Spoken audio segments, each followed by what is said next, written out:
የኔ ቅመም አሁን የምትሄጅበት መንገድ ትንሽ እንኳን የተሳሳተ መስሎ ከታየሽ ታዩ በቃ ተመለሽ። እውነቴን ነው። ከአይምሮ በላይ ወቃሽ ከፈጣሪ በላይ ነጋሽ የለም። አይምሮሽ ብቻ ነው እያደረ ይዋለ ወይኔ ብትይዋለ ምንም የለም። ሙሉ እኮ በሙሉ አይደለም፣ ሙሉ በሙሉ አይደለም። እንደው ትንሽ ደስ ካላለሽ ያለሽበት ቦታ ተመለሽ ተዩ። ስላንቺ ህይወት ሌላ ሰው አትጠይቂ፣ አታማክሪ። ስላንቺ የሚጨነቅ ማንም የለም። አንድ 24 ሰዓት ሙሉ የሚጠብቅሽ የሚጨነቅሽ ፈጣሪ ብቻ። ሰው አንቺን ለመጣል እንጂ አንቺን ለመደገፍ መቼም ቢሆን ፈጥኖ አይነሳም። ካላመናችሁበት በቃ ተውት። ያላመናችሁበትን ነገር ዝም ብላችሁ እየተቆሰቆሳችሁ ነው ምናልባት ሆናችሁ የምትቀሩት። እሁድ በረፍት ቀን ታመ ያልጠየቀ ሰው ሰኞ በስራው ቀን ሙታ ከስራ አስፈቅዶ ሊቀብር ይመጣል። እውነቴን ነው። እኔ እኮ ስለዚህ ማህበረሰብ ስለሰው ባላስ ነው የሚሻለኝ። እሁድ ስራ የለውም ቁጭ ብሎ ነው የሚለው። አንተ ታመሃል ማንጎ ማንጠልጠሉ ቢቀር 100 ብር መሸጎጡ ቢቀር የሆነ የሚጠጣ ነገር ማንጣቱ ቢቀር ፈጣሪ ማርህ ማለቱ ቀርቶ ሰኞ አንተም ትሞታለህ፣ እሱም ስራ ይሄዳል። ከዛ ከስራ አስፈቅዶ ሊቀብር ይመጣል። ይህ ሰው የኔ እኮ የሆነ ብሎንማ ጎሎናን የሆነ የጎደለን ነገር አለ። ይሄ ሙሉልን ወደ ፈጣሪ ንጹህ ይሙላልን ያቸው የጎደለችን ነገር እንጂ እንኳን አናስብም። ስንሞት ራሱ ማለት እንኳን በቃ ከስራ ለማረፍ ደስተኛ ነው እንጂ እኛ ሊቀብር መስራችሁ ነው አይደለም።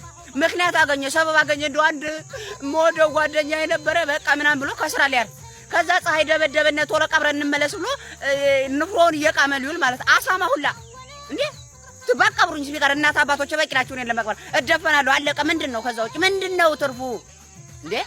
ፍቅረኛ የላችሁ ማለት ሀብታም ትሆናላችሁ ወይም ችጋራም አትሆኑም ማለት አይደለም። እውነቴን ነው። ኖራችሁም አልኖራችሁም እስካልሰራችሁ ድረስ መናጢ ችጋራም ኮክኒያም ናችሁ። እውነቴን ነው። ፍቅረኛን ሰበብ አታድርጉ። እኔ አሁን ለምሳሌ አላፈቅረም እንጂ ካፈቀርኩ በስልክ ለማወራት ልጅ አንድ ገንዘብ እስካላገባው ድረስ አልሰጣትም። ይሄን ማወቅ አለባችሁ። ሰበብ አታድርጉ። ነው እስካላገባው ድረስ አንድ ገንዘብ አልሰጣትም ማለት ገንዘብ ኑሮኝ ወይ የምሰጣት ነገር ኑሮኝ ሰባዊነት ተሰምቶኝ የሆነ ነገር በጣም ቸግሯል ልሰጣት ካልሆነ ይሄ ለመቅበጫ ምናምን እጄ ላይ እስካልገባይ ድረስ ምንም አልሰጣት። ይሆነ በቃ የሚያስፈልጋት አይነት ገንዘብ ሆኖ ልክ እንደማንኛውም ሌላ ሰው እንደምሰጠው አይነት ሰው ልሰጣት ይችላል። ምክንያቱም ነገ ብንለያይ በቃ ሰባዊ ተሰምቶ ስለሆነ የሰጣት ምንም ነገር አይቆጨኝም። ልክ ለሌላ ሰው የሚያደርገው ነገር ስለሆነ ማለት ካለኝ ነገር ግን በእጄ እስካልገባይ ድረስ ሌላ ምንም አይነት ገንዘብ ልሰጣት አልችልም። ልሰጥሽም አልችልም። አንቺ የወደፊት ሚስቴ ማለት ይሄ ማወቅ አለባችሁ። እኔ ተጋብተን የማወጣውን ገንዘብ ልክ ስንለያይ እንዴት ነው የምንሆነው? አሁን ያ ሁላ ኪሳራ ወጥቼ በወሬ ብትፈታኝስ ምናምን እያልኩ አስባለሁ። ልክ ገና ሳላገባት አሁን ወጪ ነው። አታማኙ። ከቻላችሁ አታፍቅሩ፣ ካፈቀራችሁ ደግሞ ሰበብ አታድርጉም። ያስክም አልያስክም እስካልሰራ ድረስ በቃ ኮክኒያ መናጢም ችጋራም ነህ። ሰው ሙቶ ሲለቀስ የሚሳቅ ቢሆን እኔ በጣም ብዙ ምስቅበት ሰው ነበር። እውነቴን ነው። እርግጥ ነው አይባልም። ነገር ግን እኔ የሚሳቅ ቢሆን እስቅ ነበር። አስባችሁታም በህይወት እያለ ያነሊ ሌባ ልቅምቅም እንደው ፈጣሪ እንደው ከዚህ መንደር ይሄ ልጅ ይሄ እንደው ወዲያ ውስድ አድርጎ ይገላግለን እንጂ እኮ እንደው ሀገሩ ሰላም አይሆንም። ይሄ እያለ ይሄ እንደው አሳዳጊ የበደለው ይሄ ዘሩ ማንዘሩ እንዲህ ነው እኮ ምናምን ሲል ቆይቶ ልክ ሲሞት አየየዋ እንዴት አለ ጥሩ ልኝ እንደው እንኳን አይደለም ሊናገር ሰው ሲያልፍ አንገቱን ደፍቶ ነበር። እንደው ታላቅ ወንድሙ ነው እንጂ ትንሽ መናጢ እሱማ ጥሩ አይደለም። እንደው ታናሽ ወንድሙ ነው እንጂ ክልፍልፍ እኮ እሱማ ጥሩ ነው።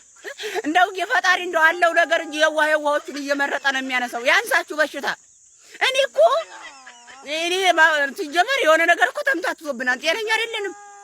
በእኛ እርግማን ሊሆን በህዝቡ እርግማን ሊሆን ይችላል ይሞት ከመተ በኋላ ምስኪንዬ እንደው እንዴት አለ ጥሩ ልኝ እንደው ሲታዘዙ ቀላደፋሚ እንደው እንዲህ ብሎ እኔ በጣም ስቀባችሁ ነበር። የእናንተን እንደዚህ አባባል ከማስብ የልጇ ሞት ስለሚያሳዝነኝ ዝም እላለሁ እንጂ እስቅ ነበር። ልጅነት ማለት በባዶ እግር እየሮጡ ከጓደኞች ጋር እየሳቁ ጨረቃን እንዳሻንጉሊት እየተከተሉ ዓለምን በየዋህነት ማየት ነው። እውነቴን ነው። ከዚህ ውጭ ያለው ልጅነት አይደለም። ምክንያቱም ባዶ እግር የሚያስሮጥም የዋህነት ነው። የሚያጫውትን ልብ ብላችሁ ማታ ተደባድበው የሆነ ልጅ ጋር ተፈረካክሰን ምናምን ከዛ እናት አባት ያሊ ጋር ድጋሚ እንዳላይ ምናምን ተብለ ጧት ግን ባንድ ትጫወታል። የዋህነት ነው። ጨረቃን በሄደ እያልክ መከተልም የዋህነት በቃ ዓለምን ሙሉ ባንድ ቦታው ነው ማየት።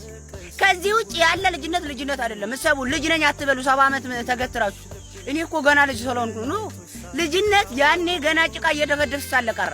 እንደዚህ የራሳችሁ ላይ ሴራ አታስሩ።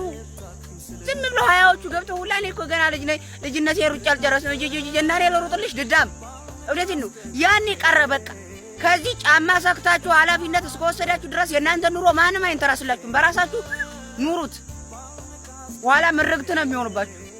ድህነቱም ችጋሩም ቤተሰብም እንደዚህ እንደ ልሾ ተለጥፈው ዝም ነው የሚሉት።